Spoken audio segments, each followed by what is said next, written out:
வாழ்க வளமுடன். சில உளவியல் உண்மைகளை பார்ப்போம். இப்போது நம்மளை யாராச்சும் ஒருத்தர் பார்க்க வர்றாங்க அப்படின்னா, அவங்க தெரிஞ்சவங்களாகவும் இருக்கலாம், தெரியாதவங்களாகவும் இருக்கலாம். முதல் விஷயமா நம்மள்கிட்ட இருந்து அவங்க கவனிக்கக்கூடிய விஷயம் என்ன அப்படின்னு சொல்லி பார்த்தா, நம்ம என்ன மாதிரியான காலணிகள் போட்டிருக்கோம் அப்படிங்கிறது தான். ஸோ காலணிகள் ரொம்ப முக்கியம். 2 பேர் பேசிகிட்டு இருந்தாங்க அப்படின்னா, அது கேட்குறவங்களுடைய கால்கள் விலகி ஒன்றோட ஒன்று விலகி இருந்துச்சு அப்படின்னா, நாம் சொல்லக்கூடிய கருத்தில் அவருக்கு முரண்பாடு இருக்குது, உடன்பாடு இல்லை, கருத்து வேறுபாடு இருக்குது அப்படின்னு அர்த்தம்.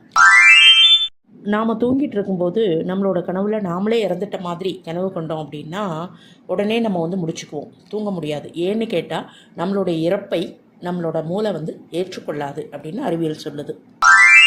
இப்போது அழுகும் பொழுது முதல்ல வலது கண்ணில் இருந்து தண்ணி வந்துச்சு அப்படின்னா அது ஆனந்த கண்ணீர், மகிழ்ச்சியால் வந்த கண்ணீர் அப்படின்னு அர்த்தம்.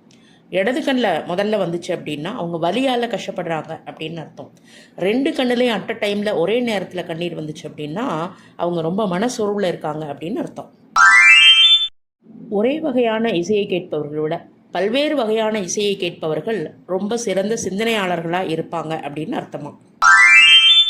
யாராச்சும் நம்மக்கிட்ட உங்கள்கிட்ட ஒன்று கேட்கணும் அப்படின்னு சொன்னால் போதும், நம்மளை அறியாமலே நாம் செஞ்ச 90% தவறுகளை நாம் சிந்திக்க ஆரம்பிச்சிருவோம். இதுவாக இருக்குமோ அதுவாக இருக்குமோ அப்படின்னு. பெண்கள் உடலளவில் பலவீனமானவர்கள் அப்படிங்கிறது பொதுவான கருத்து. உண்மையிலேயுமே மனதளவில் மட்டும் இல்லை, உடல் அளவுலையும் பெண்கள் பலம் மிக்கவர்கள் தான் அப்படின்னு அறிவியல் சொல்லுது. நம்மளோட மகிழ்ச்சிக்கும் தூக்கத்துக்கும் கடல் அளவு தொடர்பு இருக்கான். நாம் மகிழ்ச்சியாக இருக்கோம் அப்படின்னா ரொம்ப குறைவான தூக்கமே போதுமானது.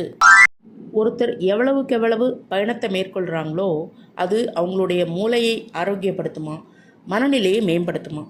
அடிக்கடி பயணம் மேற்கொள்கிற நபருக்கு மாரடைப்பு, மனச்சோர்வு இதெல்லாம் வராது அப்படின்னு அறிவியல் சொல்லுது.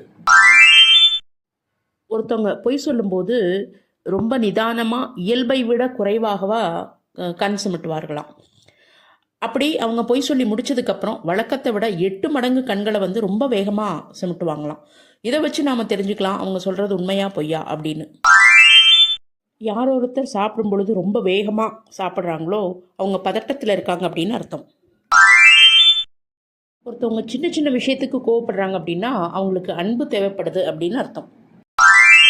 நம்மக்கிட்ட ஒருத்தர் வேக வேகமாக பேசுகிறாங்க ஆனால் குறைவாக பேசுகிறாங்க அப்படின்னா நம்மக்கிட்ட இருந்து ஏதோ மறைக்கிறாங்க அப்படின்னு அர்த்தம். ஒரே நேரத்தில் நிறைய வேலைகளை செய்யக்கூடிய திறன் படைத்தவர்கள் பெண்கள் அப்படின்னும், அது மட்டும் அல்லாத தங்களோட 2 காதுகளில் 2 வெவ்வேறு விஷயங்களை ஒரே நேரத்தில் கேட்கக்கூடிய சக்தி உடையவர்கள் பெண்கள் அப்படின்னும் அறிவியல் பூர்வமாக நிரூபிக்கப்பட்டுள்ளது.